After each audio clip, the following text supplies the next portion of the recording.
everyone, this is Abigail Armagonsha, first year nursing student from Davao Doctors College. Today, I am going to perform a return demonstration for the cardiovascular. But before we will start with the assessment, review the client's previous medical records if it is available. This is done to know the previous patient's physical examination. Next, determine the scope of the assessment. Next, prepare the necessary equipment. We have stethoscope, a pen light, a CM ruler, and a card. And lastly, perform hand washing to prevent from spreading the microorganisms.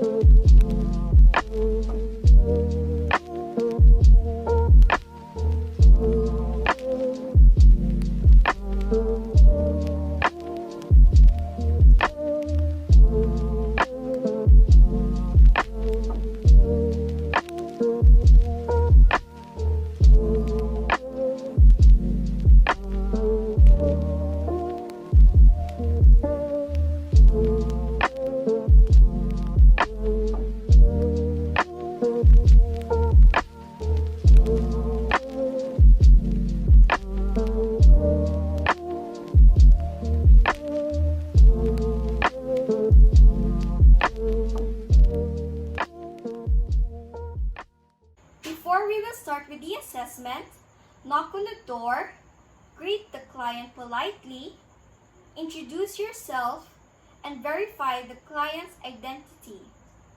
Ask how the client would like to be called during the assessment. Explain the procedure to the client and how he or she can participate during the assessment. Provide the client an opportunity to clarify, ask, or raise any concerns. And lastly, ensure the client's comfort, privacy, and confidentiality.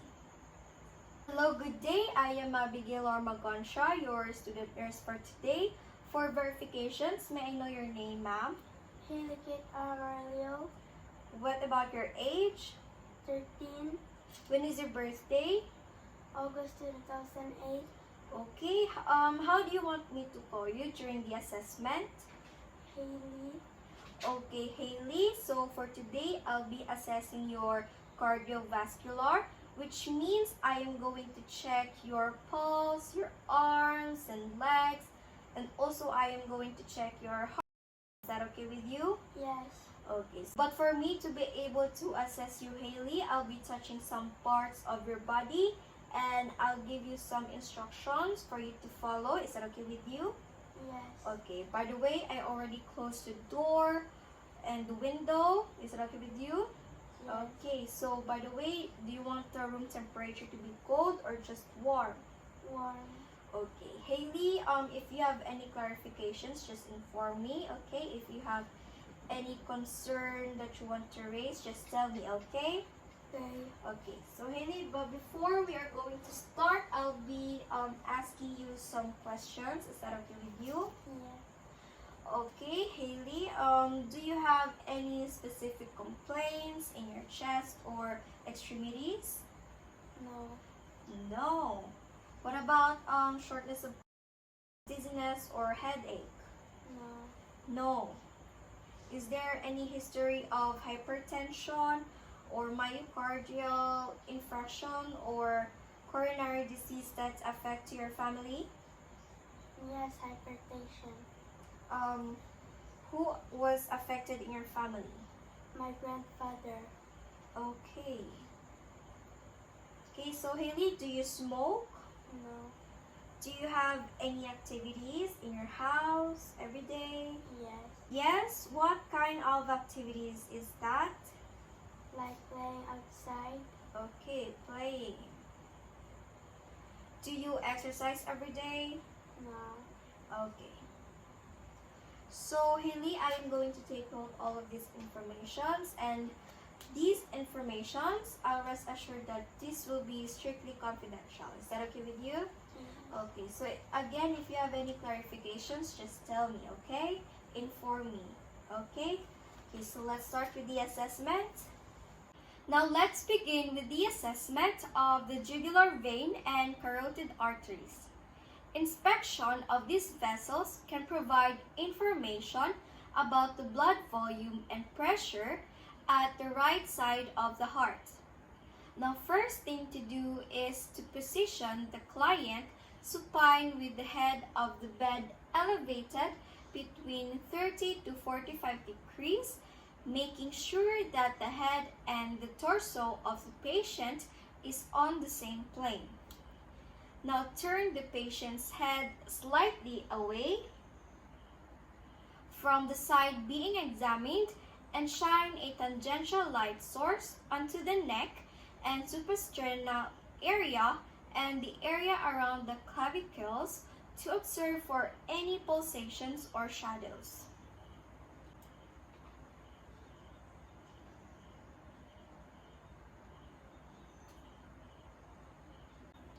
If jugular distension is noted, assess for the jugular venous pressure by locating the highest visible point of the tension of the internal jugular veins. Raise or lower the bed until the highest visible point of this tension could be observed. Note that jugular vein should not be distended, bulging, or protruding at 45 degrees or greater, so it may indicate a right-sided heart failure.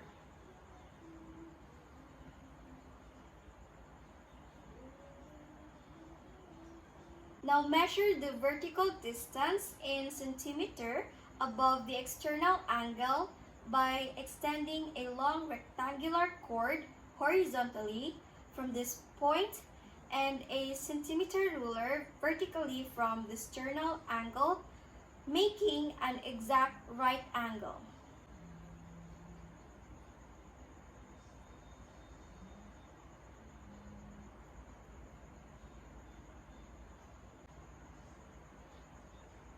Now repeat on the other side.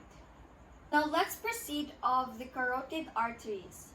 With the head of the bed elevated at 30 degrees, slightly turn the patient's head towards the side of being examined and palpate for the carotid arteries very lightly to avoid blocking circulation. Then palpate the carotid arteries individually because bilateral palpation of the carotid arteries may result to reduce cerebral blood flow. Okay, Haley, I want you to face right here. I am going to check your carotid pulse. Okay, other side.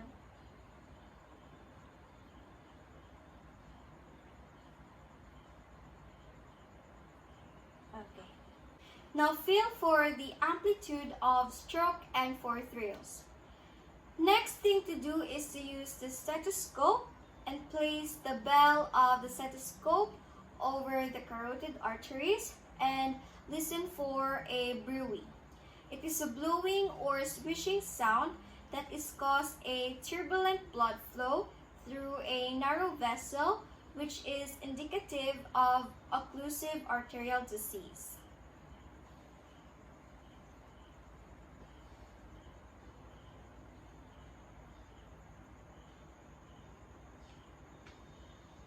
So, Haley, I want you to face right here.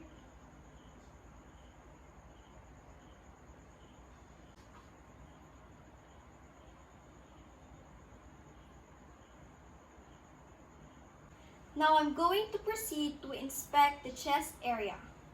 Proceeding now to the inspection of the heart or precordium.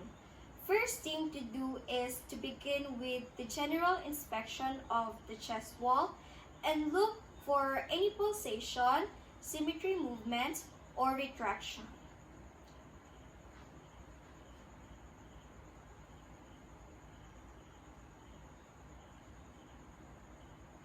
Inspect for the precordium for pulsation while palpating for the aortic, pulmonic, and tricuspid and apical area.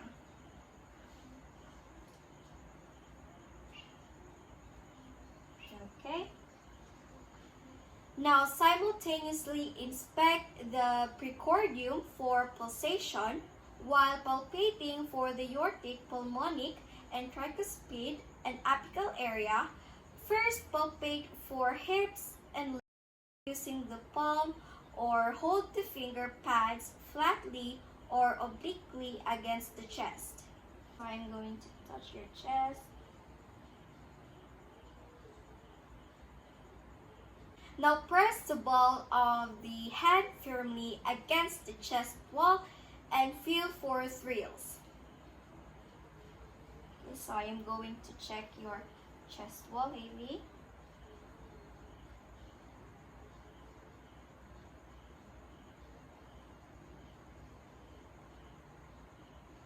Okay.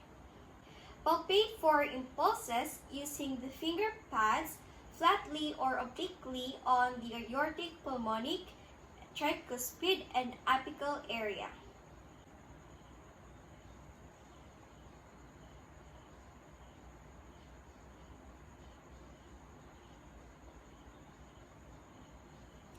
Now palpate for the apical impulse using 2 or 3 finger pads.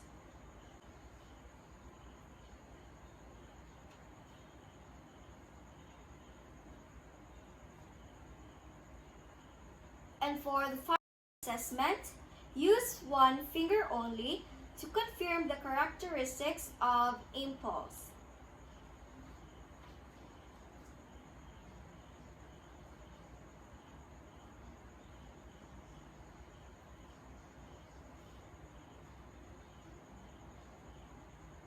If unable to palpate the apical impulse to the patient supine, then reposition the client to roll partly on her left lateral side and palpate again.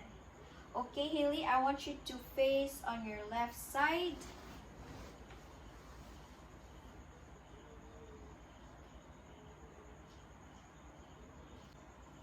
If it's still unable to palpate the apical impulse, then ask the patient to exhale fully and hold her breath for a moment. Okay, Haley, I want you to inhale, exhale, and hold. Now inspect and palpate the epigastric area. Okay, I'm going to open this one.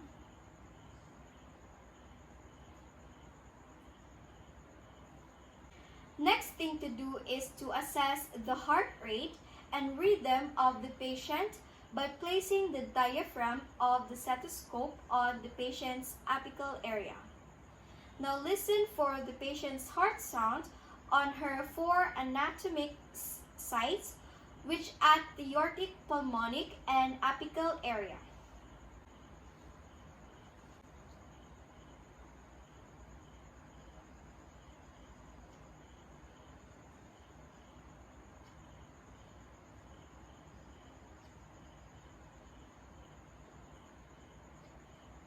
Now first, going to listen for aortic area, which is found at the right sternal quarter in the second intercostal space.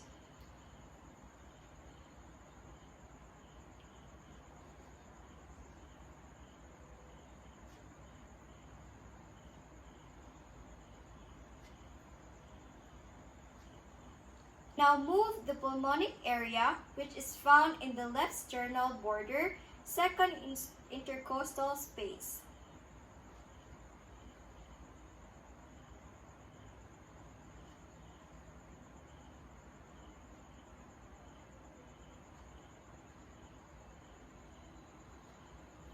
Now for the tricuspid area, which is found at the left sternal border, fourth intercostal space.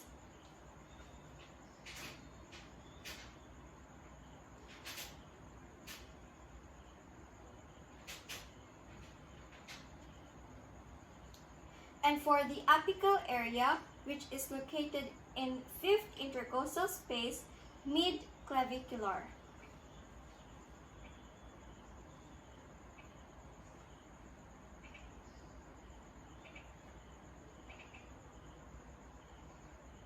So repeat the steps while the patient facing at the left lateral side. Now ask the patient to roll on the left side. Okay, Haley, I want you to roll at your left side.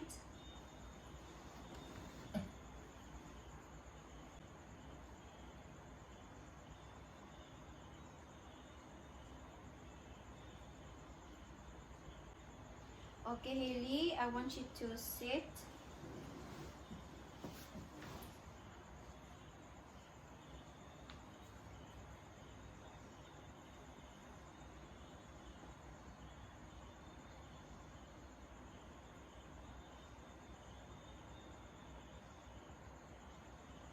Now perform the Allen test, which is done to test the patency of the ulnar and radial artery.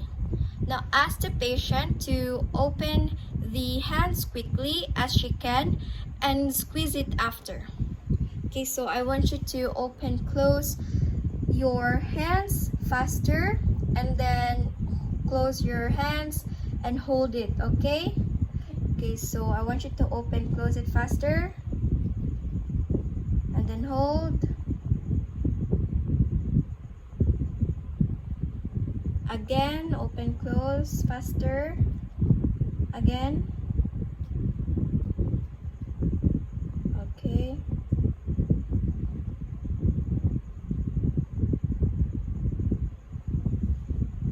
Okay.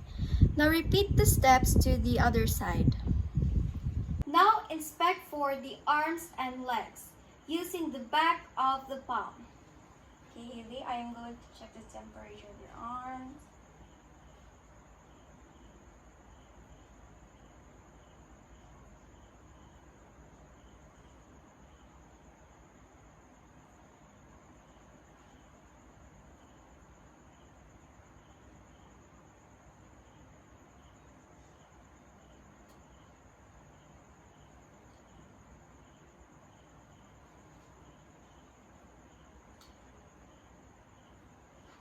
Okay, so the temperature is warm, the skin color is consistent, and there's no edema or any skin lesions. Now inspect for the nail beds. So I'm going to check. Okay, so your nail beds are pinkish and no clogging in your nails, so that's good. Now assess for the radial pulse. So I'm going to assess your radial pulse.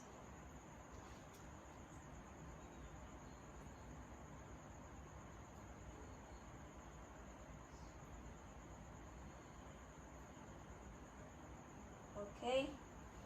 Now assess for the ulnar pulse.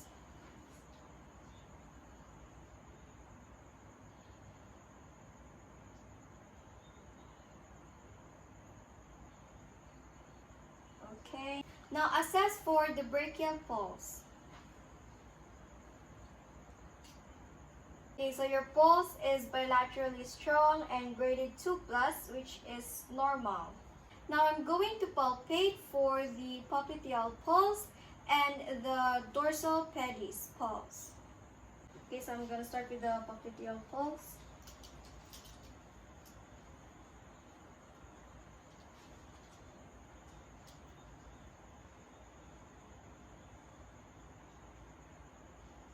Okay, on the other side.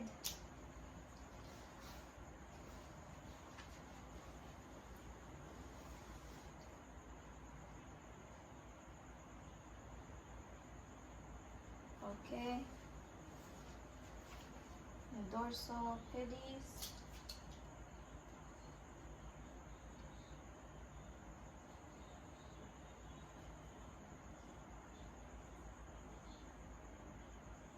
Okay.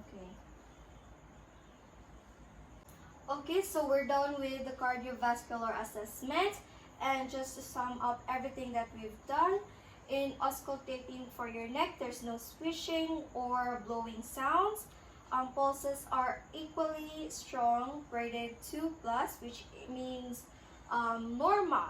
No thrills noted, and jugular venous pressure is at 6 centimeters of water with the bed elevated 30 degrees, which is normal too. In assessing of your chest hole of your heart or accordion, chest movements is symmetrically and no retractions, no heaves or thrills. Now, your pulsations or vibration are palpated in the area of the apex left sternal border or base, okay? And the heart rate is 75 beats per minute, which is regular, it's normal. In assessing of your upper and lower extremities are bilaterally symmetric, minimum variation in size and shape, no edema prominent, venous patterning, skin is warm, your capillary is good also, and your radial pulse and brachial pulse are bilaterally strong and has regular rhythm, which is good, normal. Assessing the Allen test, the opening and closing your hand, and the result is good. In legs, it's evenly distributed. The skin is warm, no edema, no lesions, no swelling. In popliteal pulse, posterior and tibial is normal and has regular rhythm. And that's it for today's assessment for the cardiovascular. It is doing well. So for my suggestion to you, keep consuming healthy foods and healthy diet. Don't forget to do exercise 3 to 4 times a week and stay hydrated, okay? Drink a lot of water and have enough sleep, okay? Thank you, Haley, for your participation today.